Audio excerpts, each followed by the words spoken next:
Seperti embun pagi, sabdamu menyegarkan jiwa kami yang kering. Sabda Tuhanlah jalan kebenaran dan hidup, tuntun kami hingga selamanya. Ibu bapak, saudara-saudari, umat Tuhan yang terkasih. Pada permenungan kita di hari Minggu biasa kedua ini, saya mengangkat judul pernikahan di Kana menjadi momentum perubahan diri. Dalam kisah Injil Yohanes setidaknya ada 7 mukjizat yang dibuat Yesus. Salah satunya adalah air menjadi anggur. Ini bukan berarti Yesus hanya melakukan 7 mukjizat saja, tetapi begitu banyak mukjizat yang Yesus kerjakan pada waktu dia ada di dalam dunia ini.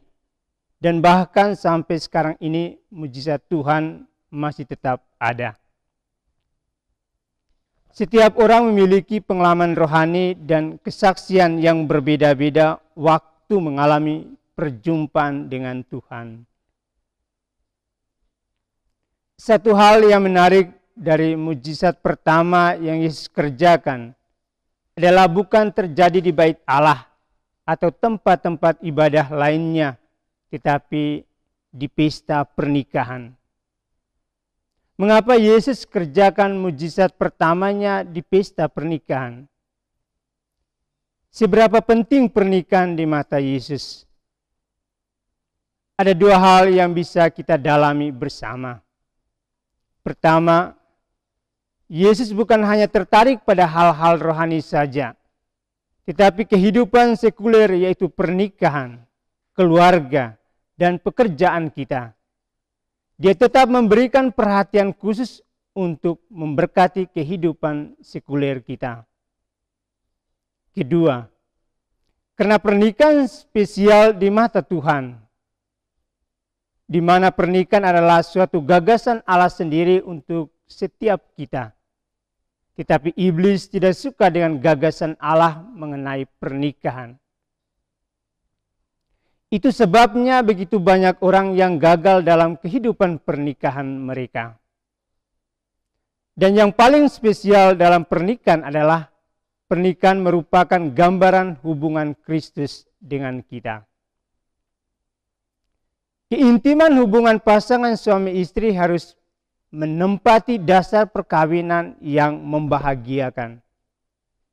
Dan Tuhan juga mau agar kita sebagai mempelainya harus memiliki keintiman dengan Dia.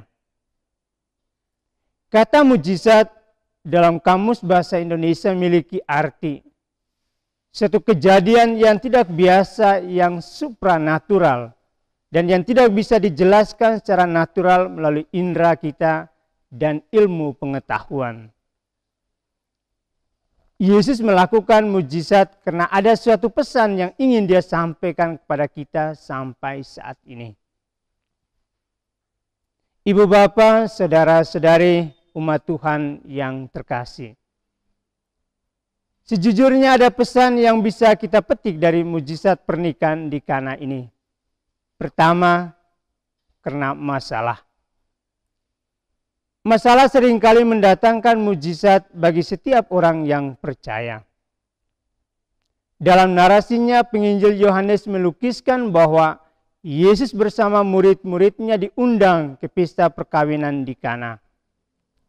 Sementara pesta berlangsung, muncul satu masalah yang serius di acara pernikahan tersebut, di mana mereka kehabisan anggur. Dan bagi orang Yahudi ini masalah terbesar. Karena bagian terpenting dari sebuah pesta orang Yahudi adalah anggur. Karena itu menyangkut harga diri dan martabat seseorang yang mengadakan pesta pernikahan. Masalah inilah yang membuat Yesus tergerak untuk melakukan mukjizat air menjadi anggur. Yang berawal dari ibu Yesus yang datang kepada Yesus dan berkata, mereka kehabisan anggur. Masalah melahirkan mukjizat. Apa masalah yang sedang saudara dan saya alami saat ini? Itu adalah kesempatan untuk bisa mengalami mujizat Tuhan dalam hidup kita. Masalah kehabisan anggur bisa saja diartikan dengan defisit. Seringkali kita juga mengalami defisit karena pengeluaran dan pemasukan yang tidak seimbang. Seimbang merupakan hal yang sangat penting dalam hidup kita, baik itu di saat istirahat maupun bekerja. Di waktu hening untuk Tuhan maupun untuk keluarga. Semuanya butuh keseimbangan dalam menjalaninya. Dalam kehidupan keluarga kita juga bisa mengalami defisit, baik itu kesabaran, akal budi, iman, dan cinta kasih. Sehingga tidak sedikit keluarga-keluarga Kristen mengalami konflik dalam hidupnya.